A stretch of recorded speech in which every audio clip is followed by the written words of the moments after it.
Bien. En nombre de Dios y de la patria se abre la sesión.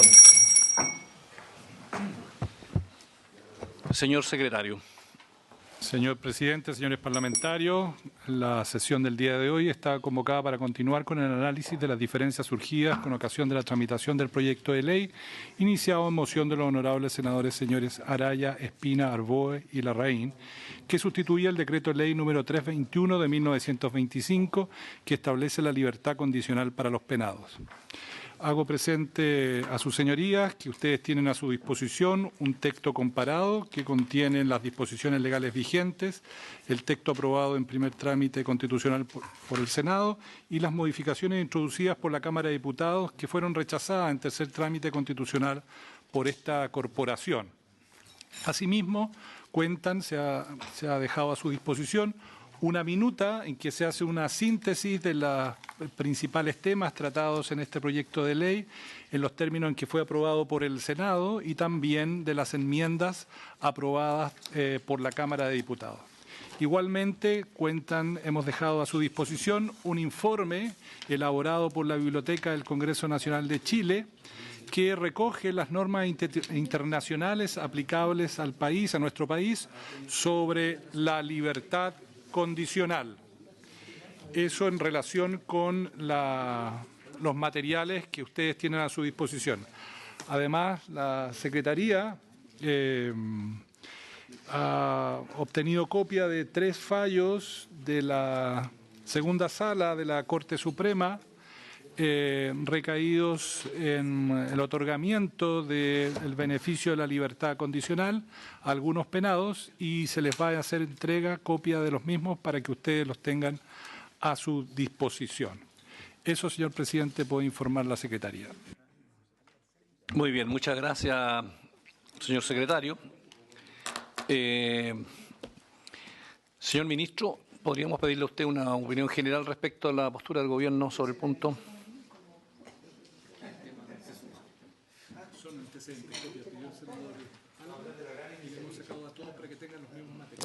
Señor ministro, le ofrezco la palabra. Gracias, presidente. Efectivamente, en conjunto con otros senadores, entonces, los senadores Araya, Espina, don Felipe Arboe aquí presente y quien habla, presentamos un proyecto cuyo propósito era sustituir. Señor ministro, me permite un segundo. Pueden pasar los asesores, ¿no?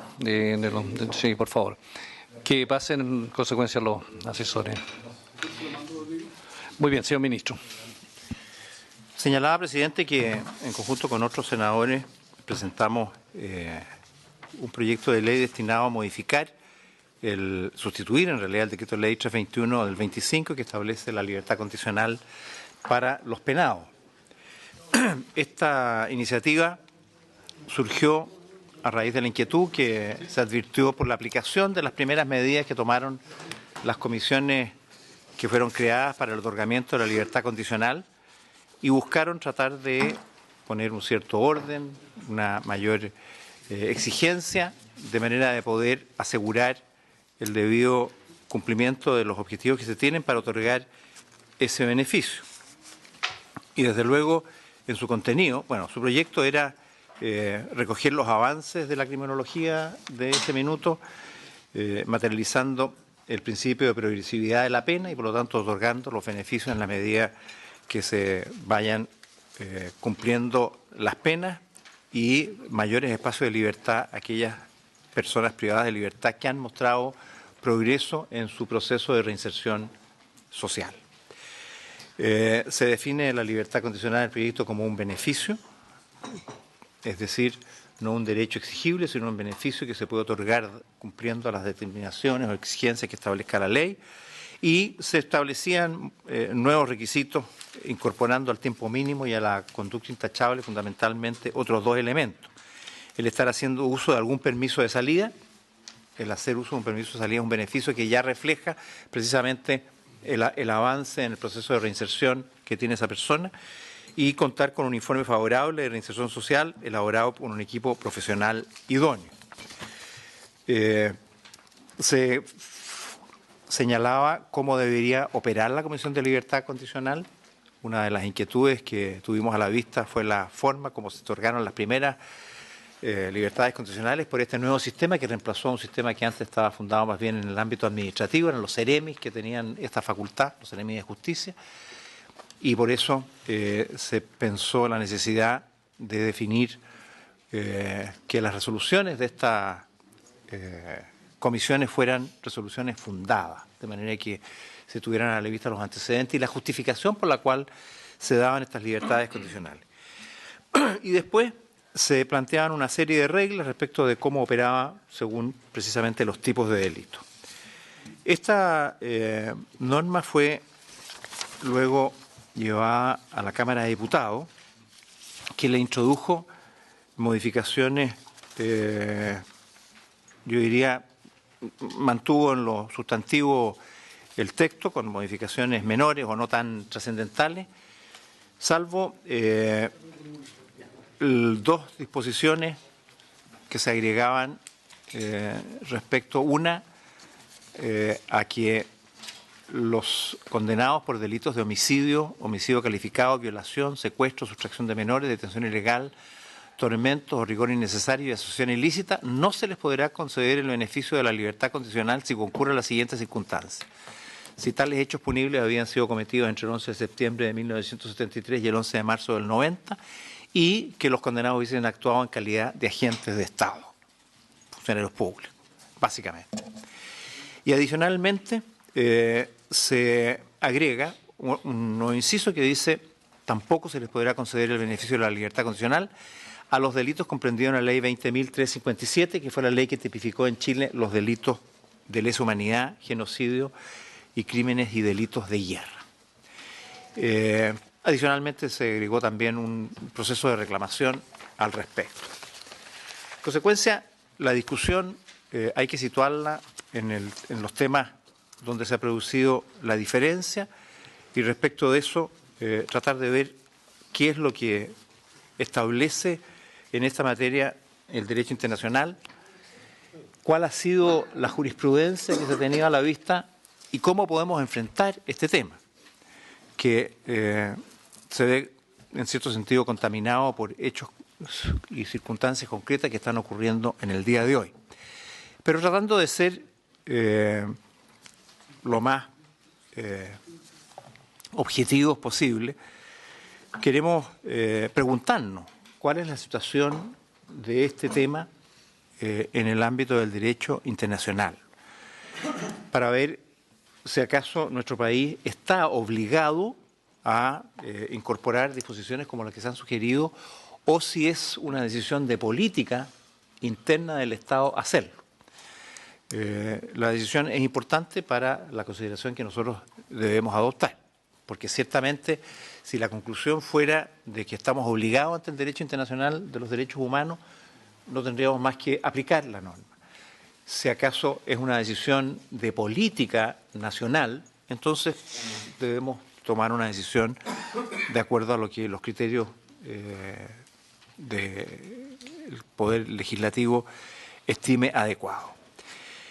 En ese ámbito, yo no quisiera en esta materia, presidente, entender que esta opinión es una opinión final o definitiva. Por el contrario, si me permite, me anticipo a decir que este es un tema que nosotros deberíamos buscar mayores antecedentes para tener el marco de referencia lo más claro y preciso posible, para no equivocarnos.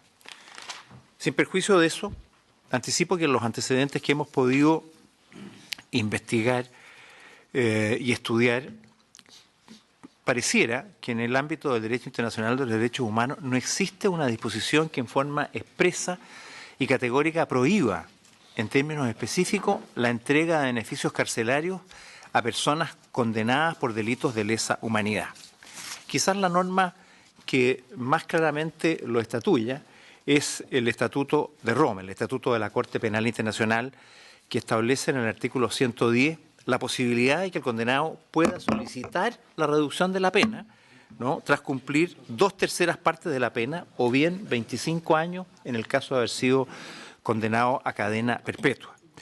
Y Todo ello siempre y cuando concurran otras circunstancias, como la voluntad de cooperar con las investigaciones de la Corte o si el recluso ha facilitado de forma espontánea la ejecución de las sentencias del tribunal. Es decir, el tratado ha establecido la posibilidad de reducir esos beneficios y, en particular, ha señalado algunas exigencias de carácter objetivo para que la Corte pueda otorgarla. Y en ese sentido, quizás confirmando esta posición, por ejemplo, en un caso específico de un país que aprobó esta Corte y adoptó su legislación interna a ella, en el caso de Canadá, señaló, por ejemplo, en uno de sus estatutos, el estatuto respecto de los crímenes de guerra y los delitos de lesa humanidad, que entró en vigencia en el año 2000, dice que establece la sección 15 de esa ley, establece en términos expresos la posibilidad que tienen los condenados por crímenes de lesa humanidad de acceder al beneficio de la libertad condicional. Vale decir, se ha interpretado la norma del Estatuto de Roma por algunas legislaciones que siguen el Estatuto de Roma, que no sería obligatorio impedir la entrega de beneficios o derechos a personas que han sido condenados por crímenes de lesa humanidad.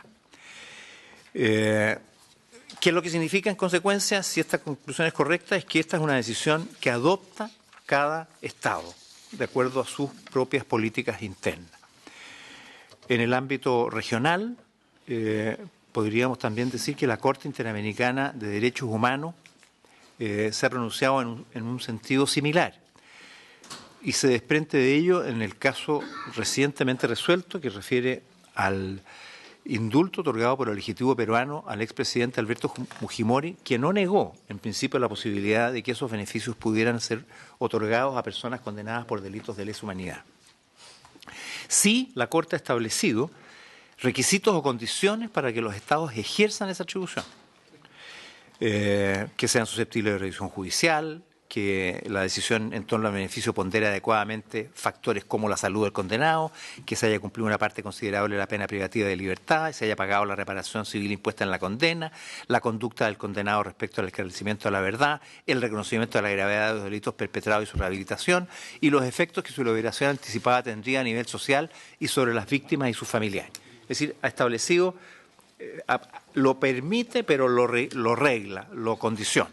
Y agrega en otra consideración la Corte, a propósito de la Convención Interamericana sobre Personas Mayores, que corresponde promover medidas alternativas respecto a la privación de libertad de acuerdo a sus ordenamientos jurídicos internos. Vale decir que atendida a la situación de edad de personas adultos mayores, debe tenerse en consideración estas posibilidades al momento de legislar.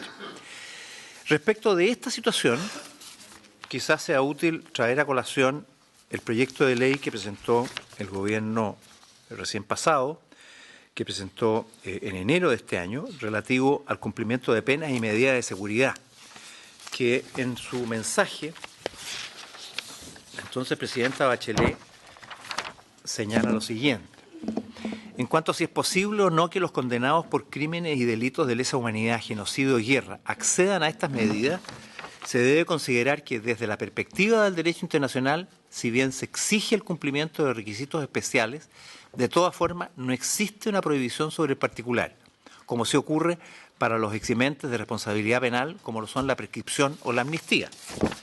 En su opinión, agrega más adelante, de acuerdo a lo señalado, el derecho internacional no niega la posibilidad de beneficios para responsables de los crímenes antes mencionados, sino por el contrario obliga a los países a considerarlos de acuerdo con la progresividad de la pena, sin perjuicio de lo cual se exige que concurran una serie de requisitos especiales para otorgar beneficios en la fase de ejecución, todos vinculados a la garantía de no impunidad. Estos antecedentes nos permiten presentar a la Comisión algunos antecedentes respecto de dónde se sitúa el problema en el ámbito del derecho internacional de los derechos humanos. Enseguida, respecto de lo que ha sido regulado en Chile a través de fallos emitidos por la Corte Suprema. Motivo que en estos días ha producido una amplia discusión. Hay aquí una jurisprudencia que ha ido variando. No tenemos una jurisprudencia uniforme, como se ha podido desprender. La única tendencia más o menos constante en los últimos años es a que este tribunal decide otorgar o no el beneficio de la libertad condicional sujeto a el cumplimiento de antecedentes objetivos. Es decir, la Corte al final, en la mayoría de los casos, se limita a aplicar de forma estricta los requisitos establecidos en el Decreto de Ley 321 vigente y a su reglamento, evitando considerar factores extralegales, como son los informes psicosociales de Gendarmería o el carácter de lesa humanidad del delito cometido. Tenemos varios fallos, como por ejemplo el de Franco Villar, del 1 de julio del 2015, el de Ocayo Gutiérrez, del 4 de agosto del 2015, el de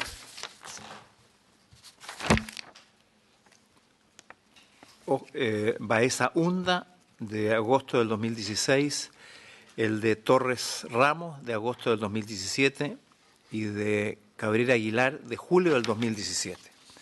Vale decir, tenemos también aquí un problema, porque la jurisprudencia, al ser variable, al cambiar sus criterios, no nos permite tener claridad de cuál es el marco bajo el cual se sujetan estas normas, porque existen muchos otros fallos que establecen precisamente lo contrario, fundado en los delitos de lesa humanidad, no otorgan esos beneficios. Por tanto, la jurisprudencia en ese sentido no es un elemento constante que permita situar cuál es la posición de esto en nuestro país. Y eso quizás obliga a tener una mayor claridad en el ámbito normativo. Adicionalmente a este panorama del derecho internacional de los derechos humanos y de la evolución de nuestra jurisprudencia, está también el problema que se suscita en la medida que normas como las que aquí se plantean puedan proyectarse retroactivamente, como la que plantea, por ejemplo, la Cámara de Diputados en su proposición. También eso levanta preguntas. Nuestra Constitución establece que en el artículo 19, número 3, inciso séptimo, que ningún delito se castigará con otra pena que la que señala una ley promulgada con anterioridad a su perpetración, a menos que una nueva ley favorezca al afectado. Vale decir, establece el principio de irretroactividad de las leyes penales y solo se aplicarán estas cuando la nueva ley beneficia al reo, beneficia al afectado, el principio indubio pro reo. Ahora, la pregunta es, ¿qué ocurre con las normas de carácter procesal, las normas no sustantivas, que pueden modificar y, por lo tanto, si acaso en esa situación su aplicación puede ser beneficiosa o perjudicial para el reo? ¿Pudiera esto ser materia de aplicación? A este respecto, puedo recordar por un informe de la Biblioteca del Congreso lo que estableció la Comisión Interamericana de Derechos Humanos en el sentido siguiente. Dice la Comisión: la garantía de la no retroactividad de la ley restrictiva o desfavorable abarca por igual tanto los preceptos sustantivos como los adjetivos o de procedimiento que afecten cuestiones de derecho sustantivo. Esa extensión de la denominada garantía contra leyes ex post facto a materia procesal, que actualmente se predica en el sistema procesal penal moderno, ha sido producto de la evolución del derecho penal y procesal penal. Vale decir, aquí también se nos presenta otro tema que a mi juicio debe ser también analizado y resuelto por la Comisión. En otras palabras, tenemos tres aspectos que a mi juicio deben ser los sustanciales para poder tomar acuerdo. Uno, cuál es el marco del derecho internacional, cuál es la enseñanza o la recomendación que surge de la jurisprudencia, y tercero, qué impacto tiene en esta materia para ciertos tipos que se plantean en la propuesta que hace en este caso la Cámara de Diputados respecto del eventual efecto retroactivo que pudieran tener, porque aunque se traten de normas procesales, pueden afectar derechos que podrían entenderse forman parte de los beneficios del rey. Finalmente, presidente, para complicar un poco más la decisión, quiero señalar que para el Gobierno nosotros hemos pensado el tema de una manera distinta. De hecho, en el proceso de revisión de nuestro ordenamiento legislativo, nosotros hemos hecho esta exposición en ambas comisiones de Constitución, tanto de la Cámara como del Senado.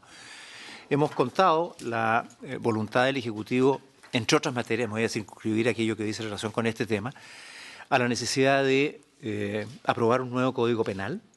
El actual data de 1874 y han ocurrido demasiadas realidades durante el tiempo y nuestras políticas criminológicas no se han adaptado enteramente a la actual realidad. Ha habido, sobre todo en la parte especial de los delitos específicos, demasiada legislación miscelánea que hace que el conjunto del código no tenga un ordenamiento adecuado, que tengamos sanciones muy disímiles para bienes jurídicos de valores distintos y por lo tanto no tenemos los criterios de equidad y justicia que corresponden a esa materia. Y de la misma manera, lo que es la aplicación efectiva de las penas también enfrenta dificultades mayores, porque si bien tenemos catálogos con sanciones muy amplias, la realidad es que por la aplicación primero de atenuantes y agravantes y luego en la aplicación concreta de la pena para quien ya la vaya a cumplir, si le toca pena privativa de libertad, la existencia de beneficios carcelarios, de reducción de pena, de una serie de otras, hace que en definitiva los catálogos de penas instalados en nuestro código no se cumplen. Y eso obliga, por lo tanto, no solo a una modificación del Código Penal, sino que también a una adaptación con el nuevo Código Penal, con la nueva teoría de aplicación de delitos de las normas procesales penales. Y aquí surge un tema que ha sido recurrente en los últimos años, desde que se aprobó la reforma procesal penal, respecto del vacío que existe en nuestro ordenamiento procesal en cuanto a lo que dice en relación a la ejecución de las penas. Porque una vez que se dicta una pena, esa pena se empieza a cumplir en el recinto penitenciario correspondiente, deshaciéndose de su responsabilidad o su conexión el tribunal correspondiente. Y quien se hace cargo de la ejecución de las penas, en último término, es Gendarmería, en algunas materias con consulta o autorizaciones del tribunal, por ejemplo, las libertades condicionales, o en otras, beneficios que se otorgan con autorización del reglamento penitenciario por parte del Ministerio de Justicia. Pero no hay nadie que esté llevando y tutelando este proceso. Nosotros creemos que el proceso que incluye las libertades condicionales debe estar tutelado por un juez de ejecución de pena. Estamos trabajando un proyecto esperando despachar el Código Penal y las reformas del Código Procesal Penal para luego poder seguir la secuencia lógica de tener un tribunal de ejecución de penas que nos permita hacernos cargo de este tema. Porque el problema no es solo de la libertad condicional, es todo el proceso desde que se condena hasta que la persona recupera la libertad. E incluso uno de los mayores problemas que hoy día existen para la reinserción social se encuentra en el proceso postpenitenciario. Cumple la pena, cumple todas sus obligaciones y entra en proceso de libertad. Sin embargo, en ese proceso de libertad no logra reinsertarse porque no tiene tutela, no tiene acompañamiento, no tiene seguimiento. Y los procesos judiciales exitosos en el mundo que permiten esa reinserción incluyen ese acompañamiento. Y por lo tanto, creemos que la solución de fondo a este problema es mirar bajo un ángulo mayor una solución que incluya la incorporación en Chile de los tribunales de ejecución de pena, proyectos que esperamos presentar de acuerdo a la secuencia que tenemos pensada el próximo año. Finalmente, presidente, quiero señalar que entendemos la necesidad de avanzar en esta materia, compartimos la inquietud algunos de nosotros hemos trabajado estos temas como quienes participamos en la elaboración de este proyecto y en su discusión en su momento. Y yo quiero señalar que la voluntad del Gobierno es de poder colaborar en buscar y propiciar un acuerdo que permita llegar a una solución dentro de esta iniciativa que está en esta comisión para alcanzar normas que nos dejen a todos satisfechos y que estén dentro de los parámetros, por cierto, de nuestros compromisos internacionales y que permitan lo que es al final importante, que es la reinserción de las personas en el medio libre. Una de las grandes dificultades que ha tenido nuestro sistema penal es que solo se ha ocupado de la sanción retributiva al condenado.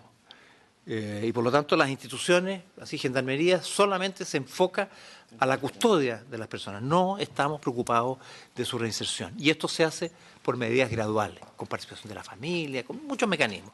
Entre estos, los beneficios penitenciarios, como este, el de la libertad condicional, son procesos que van permitiendo una reinserción gradual que tiene que ver con la progresividad de la pena. Me parece que, por lo tanto, podemos nosotros avanzar mejorando esto y el Gobierno, una vez que podamos tener los estudios y antecedentes que permitan ilustrar y resolver debidamente los temas que toca esta propuesta y las distintas alternativas que se han planteado en el trámite legislativo previo, poder llegar a una fórmula que ojalá logre el mayor acuerdo y consenso de esta comisión. Gracias, presidente. Bueno, muy amable, señor ministro, muchas gracias. Entonces vamos a ofrecer la palabra ahora para que miremos también una mirada sistémica en la línea del señor ministro a los señores senadores y señores diputados. Senador, señor Arboe. Gracias, presidente. A ver, quisiera primero citar las palabras. Unos días atrás tuve la oportunidad de estar conversando largamente con el profesor Alfredo Echeverri y me comentaba, a propósito del tema del Código Penal, y que hemos tenido 3 gobiernos con intentos de hacer proyectos de Código Penal, y me decía, no se extrañe, me decía, la Alemania de la posguerra tomó una decisión de organizarse con un nuevo Código Penal porque el suyo era parecido al nuestro, de 1876. Y en 1945 mandó un proyecto de Código Penal. Y la parte general fue aprobada en 1975. Es decir, 30 años después. Y luego de eso, de ese gran logro, Alemania tomó la decisión de mandar a discusión el Código Penal en la parte especial, los delitos, que hasta el día de hoy se está discutiendo, del año 1975 hasta la fecha. Es decir, esto no es un tema fácil. Por tanto, cuando hablamos de dar la discusión en un Código Penal, pueden pasar un par de generaciones discutiendo esto, por tanto, hay que resolver ciertos problemas que hoy día nos están generando algunos puntos, sin perjuicio del debate de fondo que evidentemente es el que hay que dar. Bueno, el ministro de Justicia ha iniciado ha dado una reflexión profunda respecto del debate de fondo que va probablemente a marcar esta comisión mixta. Evidentemente, ese debate de fondo tenemos que darlo porque lo que está en juego es bastante profundo. Pero yo quisiera también poner en perspectiva esto, porque este es uno de los aspectos que toca nuestro proyecto, o que está consignado en este proyecto que hoy día se ve en comisión mixta. Pero yo sugeriría metodológicamente, para no entrabar el desarrollo de la comisión mixta, como este es el tema de fondo, lo tratáramos al final. Y viéramos ahora, por ejemplo, pensemos lo siguiente. El proyecto original tiene 8 artículos. El proyecto que vuelve tiene 10 artículos. De los 8 artículos originales, hay 4 de ellos en los cuales tenemos diferencias entre el Senado y la Cámara de Diputados. De los 4 proyectos, de los 4 artículos donde tenemos diferencias, solo uno es de fondo, que es el artículo 3º. Entonces yo sugeriría quizás, si le parece a la comisión, despejar los otros temas que son de verdad, habiéndolo analizado en profundidad, son bastante menores. Son temas de forma, en algunos casos, y algunos otros tienen algunas concepciones que pueden ser distintas, pero no hay nada complejo, salvo la discusión profunda, de fondo, que tenemos que dar a propósito del artículo 3º. Entonces yo sugeriría, presidente, para despejar todo lo otro y concentrarnos en el tema de fondo, que despejemos rápidamente las otras diferencias. Que yo creo que argumentando bien vamos a llegar rápidamente a un acuerdo, porque analizando cada uno de los puntos, la verdad es que no son temas ni ideológicos, ni grandes visiones o diferencias de visiones, sino que tienen que ver más bien con formas de legislar, con técnicas legislativas que podríamos despejarlas, y así nos abocamos ya, una vez despejado eso, nos abocamos directamente a analizar lo que dice en relación con el artículo 3, que evidentemente va a haber visiones distintas y vamos a tener que dar una discusión más profunda. ¿Qué parece, presidente? Muchas gracias, señor senador. Vamos a escuchar a los senadores y diputados para después tomar una decisión respecto de cómo vamos a proceder a despachar esta comisión mixta. Diputado, señor Soto. Gracias, presidente. Qué bueno que estamos revisando este proyecto. Yo creo que es un proyecto necesario. Le dimos casi toda la tramitación en el año 2016. Y en diciembre del 2016 esperaba que llegara este momento, que es de la comisión mixta. Nosotros no decidimos los acontecimientos, pero sin duda hoy día es más oportuno que nunca poder revisar precisamente un tema que está en toda la opinión pública, que tiene que ver con ciertos tipos de personas que están condenadas, cumpliendo una condena judicial y que están ahí básicamente por delitos que son particularmente graves, son de los más graves que considera la humanidad, y por eso se les denomina delitos de lesa humanidad. Tiene que ver con las últimas decisiones que ha adoptado incluso el Poder Judicial, dando libertad solo en una semana a 7 de ellos, en una fundamentación que es bastante controvertible. Se dice que ha cambiado una doctrina en torno a ellos y que genera impunidad. Y yo creo que es inevitable conectarse con lo que está ocurriendo en la sociedad. Porque la pregunta que hoy día todos se hacen es si los jueces están decidiendo correctamente esta materia o si este cambio de doctrina es correcto. Y surgen varias interpretaciones, probablemente dependiendo de dónde se mire. Algunos dicen que el sistema de derechos humanos es obligatorio, dentro de los que yo lo comparto, y que los jueces se han apartado en sus decisiones de materias que son obligatorias para ello considerar. Y ahí está el Estatuto de Roma, y está un conjunto de precedentes judiciales que generan el Estatuto Internacional en Derechos Humanos y que ellos obviaron en su decisión. Otros señalan que tienen todo ese derecho, que la norma no es clara, en fin. Y creo que este problema que se plantea en un cierto nivel a modo interpretativo tiene que ser resuelto por alguien. Y creo que ese alguien tiene que ser el Congreso. Nosotros somos los que creamos las leyes y fijamos el exacto sentido y alcance de las leyes. Nosotros fijamos las leyes que aplican los tribunales. Y si los tribunales tienen una cierta decisión zigzagueante en algunos temas y que generan impunidad y que generan libertades indebidas y que eso produce un trastorno social, es deber nuestro abocarnos a ello y resolverlo. Y creo que debemos hacerlo de manera urgente, con cierto sentido de urgencia y prioridad. No podemos nosotros dilatar eternamente esta decisión. Ya se ha dilatado más de 1 año y medio. Y creemos que tenemos que dar una decisión y una señal clara de cuál es el estándar que es aplicable legal en esta materia. Y yo preferiría, a propósito que estamos proponiendo caminos para llegar a esa decisión, partir por el problema más complejo que tenemos entre manos. Hay un problema que es el más profundo, que es el que acaba de expresar el señor Ministro de Justicia, que es el artículo 3, y que tiene que ver con los condenados por delitos de lesa humanidad. El resto de las materias son bastante secundarias y además son a veces hasta definiciones gramaticales o de concordancia que yo creo que no van a generar ninguna polémica y ninguna controversia mayor. Lo que sí puede producir controversia, si no encontramos el estándar de unidad, por así decirlo, o de mayor consenso, tiene que ver con la definición de qué requisitos o si le corresponde o no a los condenados por estos delitos tener el beneficio de la libertad condicional. Y yo preferiría, y esa es mi propuesta, que nos abocáramos a esa decisión, que es la medular, que es la más esperada por los que tienen interés en estas materias y que además fija el exacto sentido de alcance de las leyes que se debieran aplicar en poco tiempo más, si es que esto es ley, y que es la responsabilidad primaria que tenemos como parlamentarios. Muchas gracias, señor diputado. Diputado, señor Walker. Gracias, presidente. Agradecer esta instancia.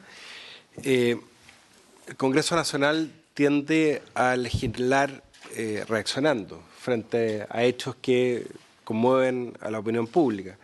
Este proyecto de ley, de hecho, se generó en el Senado, como bien recordaba el ministro, luego de la liberación masiva por parte de la Comisión de Libertad Condicional de personas que habían sido condenadas incluso por delitos graves. Particularmente el caso más complejo fue la resolución de la Comisión y de la Corte de Apelaciones de Valparaíso, ¿no? Y ahí se generó este proyecto de ley y la virtud que tuvo la indicación del diputado Leonardo Soto es que, valiéndose de ese texto, presentó esta indicación que tiene que ver con un hecho que sobre todo ahora cobra contingencia cuando la nueva sala penal de la Corte Suprema, y alterando, por más que existe el efecto relativo de la sentencia, lo que había sido la doctrina de la antigua sala penal de la Corte Suprema, particularmente cuando estaba el ministro Milton Juica, el ministro Carlos Cerda en alguna oportunidad, sobre la aplicación directa de los tratados internacionales en materia de derechos humanos, en virtud del artículo 5º, inciso 2º, en virtud de la Convención de Viena, ¿no? Y la regla de que un Estado no puede valerse de normas internas para contrariar lo convenido en tratados internacionales de derechos humanos, es que efectivamente se suscita ahora toda esta controversia. Nosotros como bancada, presidente, hoy día hemos presentado además un proyecto de ley interpretativa para que, no obstante estos principios, y a propósito de la discusión de la retroactividad o retroactividad que plantea el ministro, a nuestro juicio los tratados internacionales de derechos humanos son claros en la materia, y respecto a la aplicación directa del Estatuto de Roma hemos presentado también esta norma interpretativa para que se entiendan incorporadas de manera expresa al Decreto Ley 321 del año 25. Pero más allá de eso, yo creo, y estoy de acuerdo con el diputado Soto, en la Escuela de Derecho siempre nos decían que nos fuéramos derecho a la parte más difícil de la materia y la estudiáramos primero. Yo creo que es bueno aplicar la misma regla. Es un tema que hoy día, ante la opinión pública, es urgente que podamos entregar luces como Poder Legislativo, y yo estoy de acuerdo con el diputado Leo Soto de abocarnos a lo que es el artículo 3º, particularmente el inciso 3º, que en su momento fue rechazado en tercer trámite constitucional por el Senado, y ver cuáles van a ser los criterios y ordenarnos en torno a los criterios, presidente, y en base a eso tratar de hacer una redacción. Yo tengo una propuesta que hemos conversado ahí con los asesores de nuestra bancada, que es establecer una gradualidad, ¿no? Porque nosotros establecemos de alguna manera en el Decreto Ley 321 la norma del cumplimiento de la mitad de la pena. Ya habíamos establecido que en el caso de los delitos más graves, como el homicidio, como la violación de menores, se exigiera los 2/3 el cumplimiento de la pena. Y yo creo que sería importante que, aplicando directamente el Estatuto de Roma, pudiéramos establecer una norma más exigente todavía respecto a los delitos de lesa humanidad. Podría ser los 5/6, porque a partir de la teoría de la media prescripción, ¿no es cierto?, que ha ido aplicando, ¿no es cierto?, parte de la Corte Suprema, es que llegamos a penas muy irrisorias. ¿Sí? Hoy día, finalmente, esta resolución de la Corte Suprema, enmendando lo que había sido el fallo de la Corte de Apelaciones respecto a un recurso de amparo, se vale también de lo que fue la aplicación de la doctrina de la media prescripción, que aplicó penas bastante leves para finalmente dar por cumplido el requisito y otorgar esta libertad condicional, pese a que claramente no se había cumplido con el requisito de resocialización que exige el mismo decreto de ley, y los informes de Gendarmería que daban cuenta que no solamente no había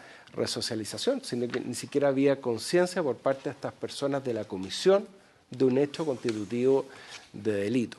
Entonces, yo creo, y siguiendo lo que propone el diputado Soto, y a lo mejor ahí la Secretaría nos puede proponer también una redacción, es que nos pongamos, Presidenta, de acuerdo en los criterios. Ahí puede haber uno.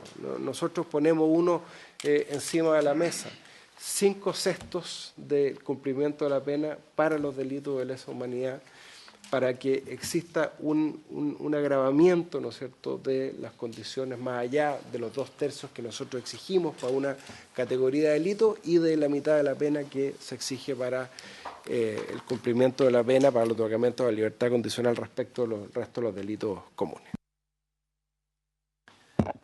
Muchas gracias, señor diputado. Senador Durresti tiene la palabra. Gracias, presidente. El paso del tiempo y a veces la amnesia va relativizando determinadas conductas.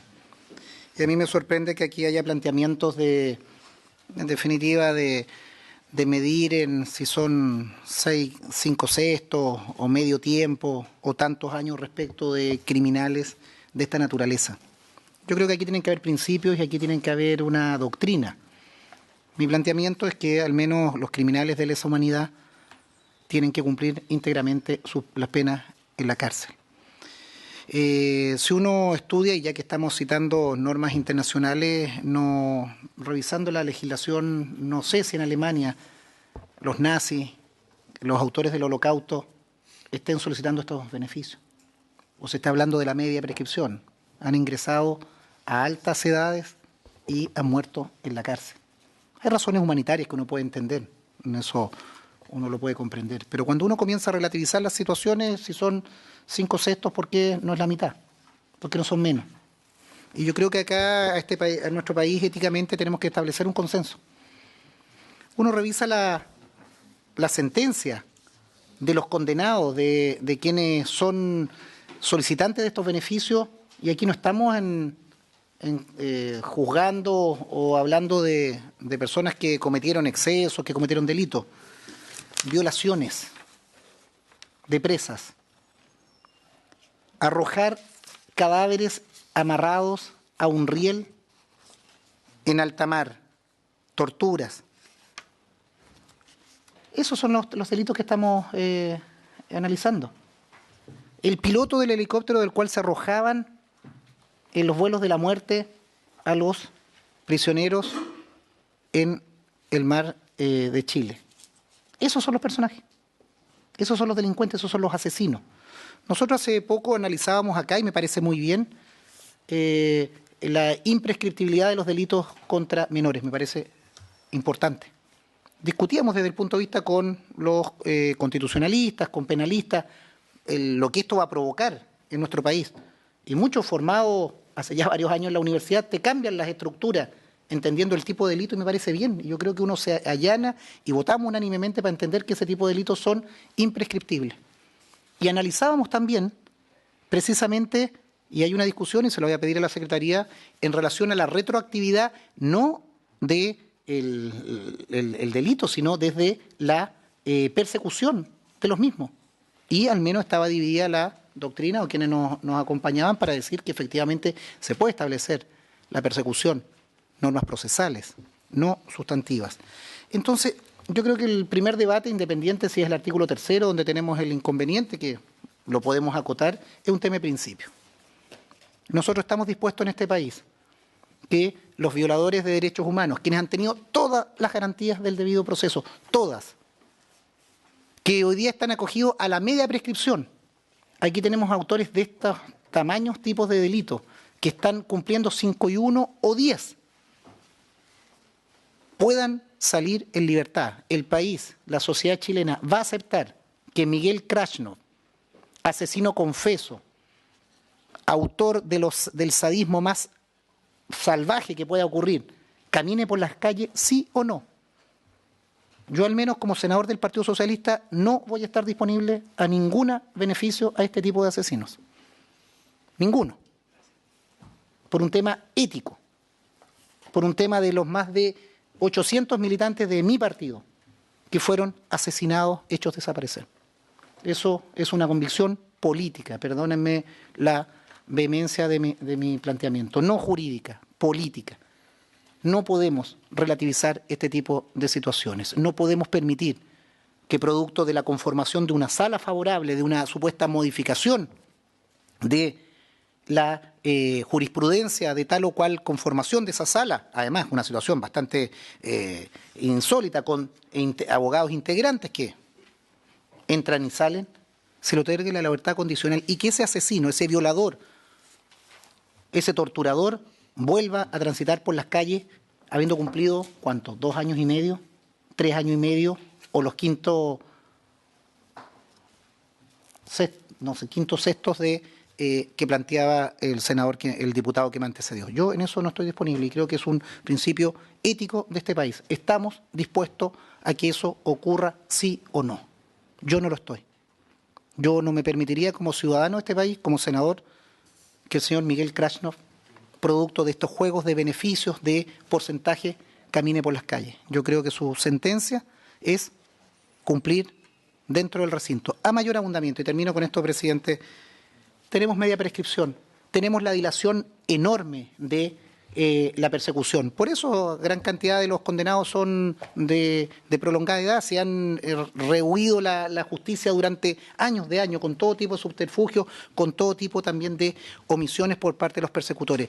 Y a mayor abundamiento en la cárcel Punta Peuco, o muchos de ellos con también un tiempo prolongado en el penal Cordillera. Entonces, por favor, yo al menos, más allá de fijar la discusión, lo que plantean, tenemos que votar este proyecto que nos convoca, si es el artículo 3 donde se situará, pero al menos quiero fijar mi posición política respecto de esta situación, no a los beneficios a los violadores de derechos humanos. Ese tiene que ser el estándar de nuestro país y de nuestra sociedad para el futuro, para que nunca más, porque, insisto, cuando hoy día la comunidad internacional, revisen por favor la prensa internacional, Chile que ha hecho enormes esfuerzos, y aquí digo de todos, estaba revisando que precisamente el proyecto de ley o la ley 20.357, que es la que tipifica los crímenes de lesa humanidad, genocidio y crímenes y delitos de guerra, es un proyecto y qué bueno que se consigne acá, y los voy a señalar porque algunos están presentes, los autores de ese proyecto es Alberto Espina, ministro de Defensa, ex colega de esta comisión, Antonio Gómez, ex ministro de Justicia, también presente, Hernán Larraín, ministro hoy día presente, Pedro Muñoz, ex senador, Mariano Ruiz Esquide. Este país yo creo que ha avanzado en un consenso y por eso creo que los autores lo reflejan también de esta norma en que hemos elevado el estándar. Yo creo que no podemos retroceder, y al menos en ese sentido actuaré como senador de esta comisión.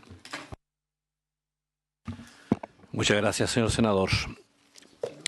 Diputado, señor Crispi, le ofrezco la palabra. Gracias, presidente. Un poquito incómodo.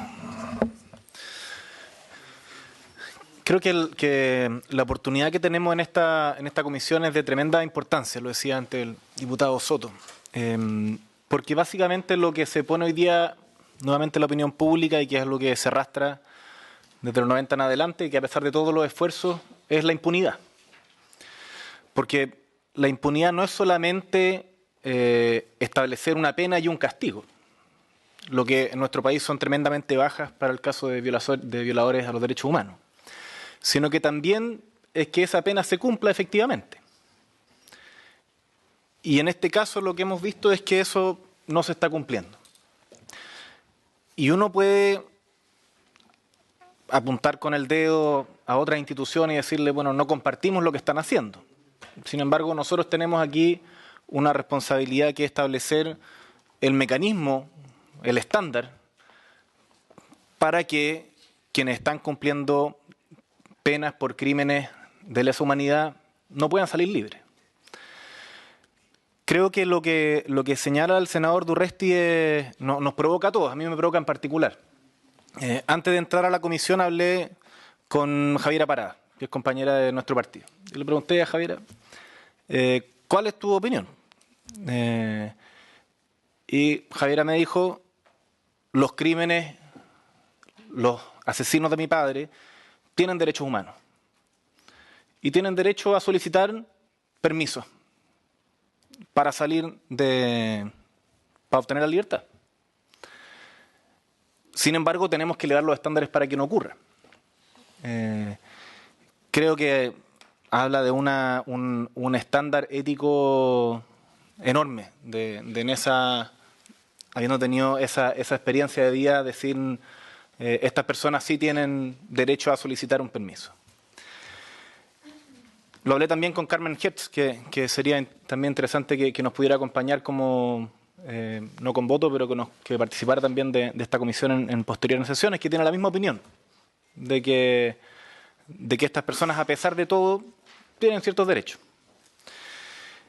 Y en eso yo creo, para impedir esta sensación de impunidad, primero creo que debiéramos despejar aquello que dice el ministro respecto a la retroactividad. Es decir, creo que sería de una, no sé si es negligencia, si es de no entender el momento que estamos viviendo, pero de legislar hacia adelante cuando lo que estamos viviendo es que son aquellas personas que hoy día están presas, para las cuales necesitamos tener una norma que asegure la igualdad ante la ley, pero que también asegure un cierto estándar ético hacia el país. Porque tal ley también lo definen y los castigos se definen socialmente, moralmente. El estándar moral no lo define una persona que tiene un puesto de autoridad o de representación. Se define en comunidad, como sociedad, vamos definiendo cuáles son los estándares en los cuales nos movemos. Y yo creo que el país en esto tiene un estándar bastante claro y que estas situaciones no debieran poder repetirse. Entonces, el tema de si esto es de aquellas sentencias que se hacen de aquí hacia el futuro, creo que es algo que tenemos que resolver porque de todas maneras enmarca la discusión y el carácter de ella. Y respecto a cómo evitar, si son los 2/3, yo creo que esa discusión yo no me quisiera meter ahora en esta primera intervención, pero sí hay un marco general que se ha señalado acá, que es Roma. O sea, ahí está el estándar que como comunidad internacional se ha puesto para decir cuáles son las condiciones para poder pedir permiso, que se tienen que cumplir. Y en eso el ministro señalaba un par de las condiciones. Señalaba que efectivamente es la conducta, que son los exámenes psicológicos, pero todas aquellas artículos que señalan la disponibilidad de colaborar de quienes cometieron crímenes de lesa humanidad es lo central. Y en eso, más allá de todas las cartas que quienes están en Punta Peuco mandan mensualmente, o sea, anualmente, a quienes fueron sus víctimas, pidiendo perdón, en la práctica el silencio es lo que ha imperado y lo que ha impedido que en Chile podamos avanzar en justicia y en saber qué es lo que pasó. Entonces, creo que hay un estándar en el cual vamos a tener que ponernos de acuerdo, porque yo comparto que las penas, o sea, que las posibilidades de tener permisos para salir en nuestro país, sea de 2/3 o quizás de 1/5, cuando la pena de una persona que cometió un crimen de estas características de 5 años y un día es irrisorio, no tiene ningún sentido. Por tanto, tenemos que poner condiciones mucho más severas, que son las que se han hecho en distintos países del mundo donde han tenido atrocidades como las que pasó en nuestro país y que permiten darle tranquilidad de que no va a haber impunidad. No solamente en la pena, en el castigo, que es lo que permite restituir de alguna manera la paz. Sin castigo no podemos restituir la paz cuando se cometen crímenes sobre los cuales estamos hablando acá. Pero también de que hay una realización efectiva de esta pena. Y creo que de eso es lo que se trata esta conversación, de que le demos una señal clarísima al país de que no va a haber impunidad. Eso, presidente, gracias. Muchas gracias, señor diputado. Ofrezco la palabra. Señores senadores, señores diputados. Diputado señor Soto. Presidente, yo creo que vale la pena revisar lo que resolvió el Senado en su momento y lo que resolvió la Cámara para ver el espacio que hay para poder formular alguna propuesta que nos permita acercar posiciones. En su momento el Senado, tratándose de los delitos de lesa humanidad, estableció que sí era procedente este beneficio, pero previo cumplimiento del requisito de cumplimiento de 2/3 de la condena. Cumpliendo ese requisito y los demás requisitos que establece el derecho de ley 321, podían obtener libertad condicional. En la Cámara, efectivamente, presentó una indicación que fue en el sentido contrario, de establecer de que no tienen derecho a este beneficio las personas con ese tipo de condena, es decir, delitos de lesa humanidad. Se describieron de otra manera, como delitos comunes, y se los circunscribió a la época a objeto de poder hacerlo aplicable a los que hoy día están cumpliendo condena. No olvidemos que los delitos de lesa humanidad fueron creados, entiendo, en el año 2009. Por consiguiente, si uno solo establece esa definición, perfectamente un juez puede decir que no es aplicable a los que hoy día están cumpliendo condena. Por eso optamos por un camino un poco más descriptivo, que es un tema de redacción, no es un tema de fondo. Pero lo que sí es claro es que la Cámara resolvió por la mayoría de sus integrantes, en su momento, que no tuvieran ese derecho. Es la misma línea que plantea el senador Alfonso Urresti. Vuelto al Senado, en tercer trámite, el Senado lo rechazó. Lo rechazó, entiendo que por una gran mayoría, por lo menos. Y esas son las dos posturas que hoy día están. En términos de tiempo, son 2/3 de la condena versus la negativa total a tener el beneficio de la libertad condicional. Respecto a los requisitos, si es que se puede acceder a ese beneficio con algún tiempo de condena previo, sin duda correctamente hay varios que han propuesto acá que se apliquen estrictamente los principios que establece el Tratado de Roma, el artículo 110, en relación a los requisitos que deben cumplir los que aspiran a este tipo de libertad, que tiene que ver con el arrepentimiento, la conciencia del mal causado y también la colaboración que permita, digamos, combatir la impunidad en otra clase de delito o en el mismo. Sobre eso son dos criterios que uno puede admitir varias redacciones, pero yo diría que un estándar mínimo, sin que esta sea una propuesta concreta, pero un estándar mínimo en esta materia es que la respuesta que nosotros demos en esta comisión mixta, creo yo, que debe al menos circunscribirse al 100% de lo que establece la norma internacional que hemos citado varios en esta mesa.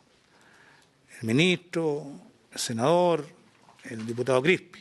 100% el cumplimiento de las normas que sobre esta materia establece el Estatuto de Roma. Creo que ese sería el piso, ¿ah?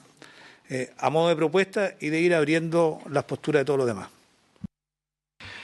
Muchas gracias, señor diputado. Senador, señor Arboe y señor ministro.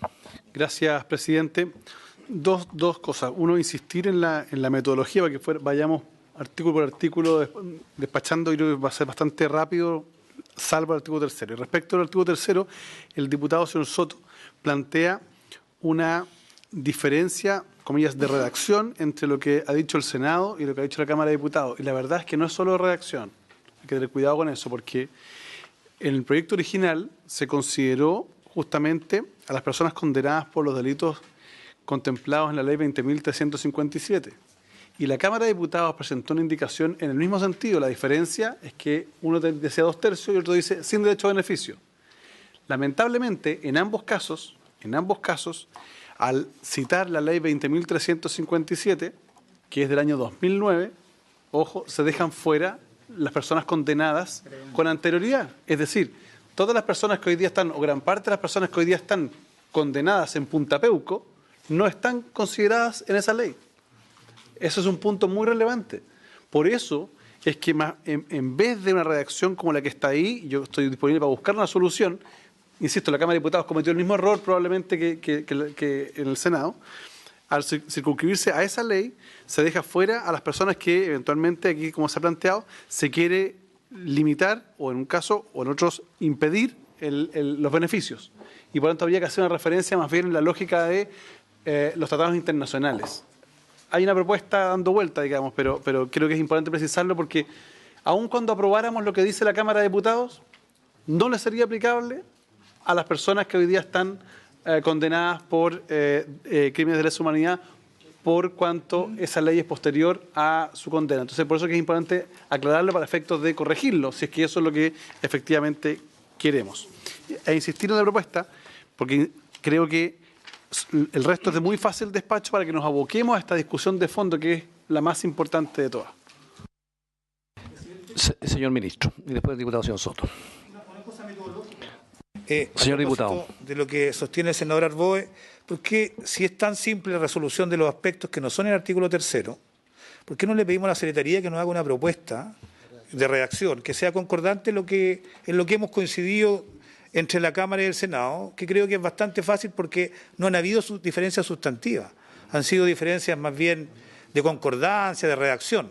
Y todos coincidimos que no es un tema controversial, entonces que la propia Secretaría se haga cargo de ese trabajo, que es de mucha minucia porque son palabras o 2 palabras en cada artículo, y no aboquemos lo principal. Yo creo que ese es el objetivo principal de esta comisión y me parece que esa es la tarea prioritaria hoy día. Señor ministro, vamos a tomar una decisión metodológica, pero vamos a escucharnos primero. Señor ministro. Sí, presidente, yo comparto que hay temas que son de fácil acuerdo, porque no hay diferencia muy significativa entre los textos de ambas cámaras. Y por lo tanto, en esa parte se podría avanzar. Y también ofrecemos los buenos oficios del Gobierno para colaborar en una redacción que vaya ayudando a que en aquellos aspectos que no son tan controversiales puedan tener una redacción concordada. Reitero la buena voluntad del Gobierno para avanzar en eso. Pero creo, presidente, que es necesario precisar exactamente el alcance de otros 2 temas que son los que, a mi juicio, son necesarios de precisar. Porque uno de ellos dice en relación cuál es el alcance exacto del Estatuto de Roma.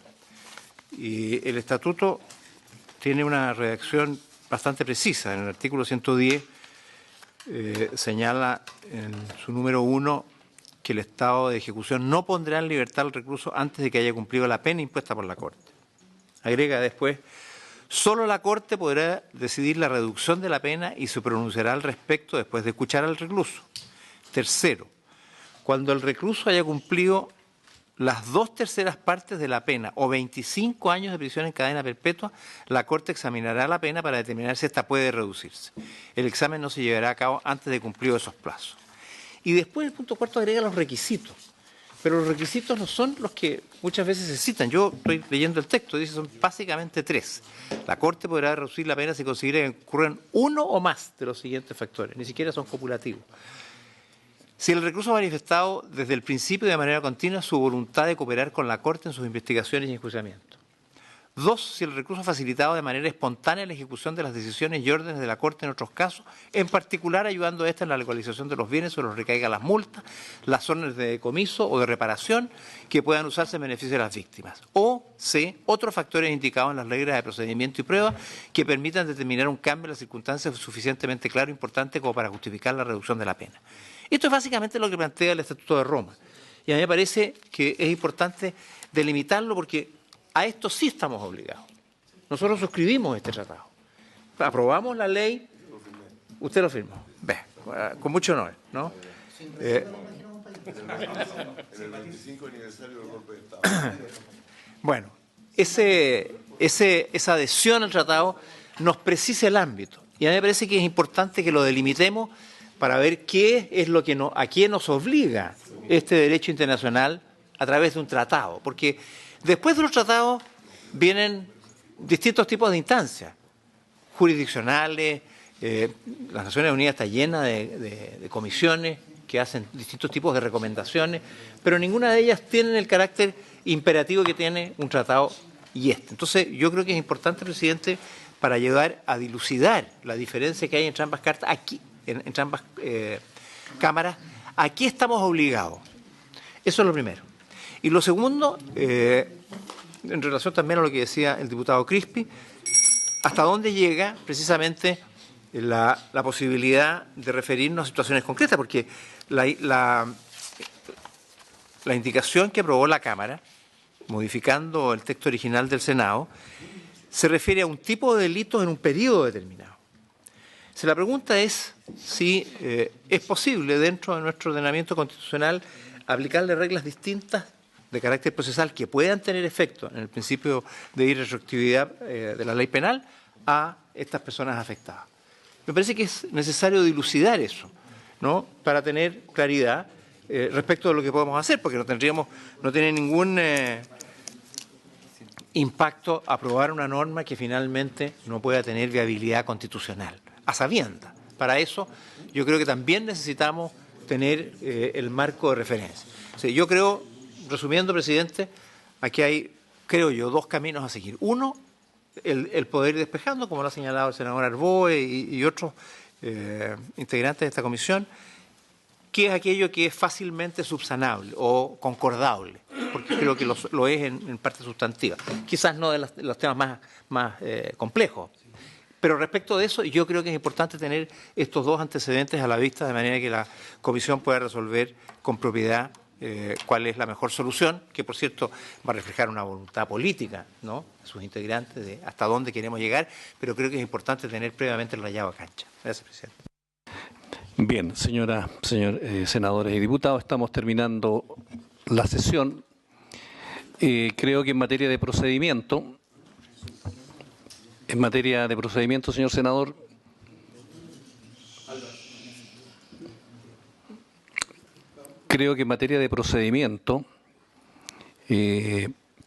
aquí tenemos una dificultad porque tenemos una controversia de fondo respecto al artículo 3º. Por lo tanto, colocarse de acuerdo en las otras cosas, bueno, la vamos a colocar al principio o al final, no vamos a colocar de acuerdo porque esa no es la controversia. Lo medular es el artículo 3º. Aunque nos coloquemos de acuerdo en las cosas fáciles y no resolvemos el artículo 3º, ese es el problema que tenemos. Lo segundo es que volveríamos a citar para el día martes a esta misma hora, si les parece a ustedes, para los efectos de avanzar en esto, porque el lunes no podemos. Tenemos ahí. No, aquí he consultado con la Secretaría y estamos copados con otra agenda que tiene. Entonces el martes a esta hora, si les parece. Y ahí, despejado el martes, vamos a citar con mayor otras sesiones más rápidamente para poder resolver este tema. Senador Insulza. Concuerdo con usted en que es el punto que tenemos, lo que se ha dicho acá. Ahora, claro, hay un punto que por alguna razón no está acá, cuando se habla cuando en el artículo 3º, tal como está planteado, efectivamente se ponen las condiciones, pero entre esas condiciones no está el haber colaborado con la acción eficaz de la justicia, ni está tampoco el haber mostrado claro arrepentimiento por lo que ha ocurrido. En el Estatuto de Roma está. Entonces, tal vez si buscamos una solución por ese lado, podemos por lo menos acercar posiciones. Es solamente una sugerencia, no lo digo ahora, es para que no quede la idea de que es solo un punto, no es solamente el que algunos creemos, yo por lo menos creo que estos delitos no deberían ser objeto de manera alguna de libertad condicional, y otros creen que sí, que se puede hacer 2/3, etcétera. De hecho, el Estatuto de Roma le da la razón en ese sentido, sino también en la inexistencia, y eso ocurrió, dicho sea de paso en las sentencias, de ninguna consideración al hecho de que haya un arrepentimiento. Es decir, más bien, la Comisión de Libertad Provisional dijo claramente que estas personas no habían dado muestras de arrepentimiento ni habían colaborado con la acción de la justicia. Y yo creo que eso deberían ser requisitos para empezar a conversar también, tal como se ha dicho. Si hemos de conversar de alguna posibilidad de aminorar las penas, tenemos que poner eso como un requisito fundamental, que existe una certificación de que eso existe. Gracias, presidente. Sí, yo creo, señor senador, que efectivamente están esos puntos, pero además yo creo que hace falta que le demos una vuelta con el resto de los senadores y diputados que no hemos hablado, entre ellos yo también quiero dar mi punto de vista, porque además está el tema de los efectos que una ley dictada ahora puede producir respecto del pasado y respecto del futuro. Entonces hay efectos constitucionales que yo creo que tenemos que verlos que tenemos que darle una vuelta en la próxima sesión. De tal manera que yo creo que el tema es arduo, no es sencillo, y en consecuencia quedamos para el día martes. Una última cosa, diputado señor Soto. Sí, solo para despejar algunos temas secundarios, si la Secretaría, si les parece, nos pudiera hacer una propuesta sobre las normas que no tienen que ver con el artículo 3º, para no repetir este mismo debate en la próxima sesión y tener algo avanzado por parte de la Secretaría. La Secretaría reordenará el tema para ver cuáles son las menos controversias posibles, pero no nos puede hacer una propuesta concreta porque eso va a depender de lo que nosotros decidamos. Muy bien, habiéndose cumplido el objeto, la sesión se levanta.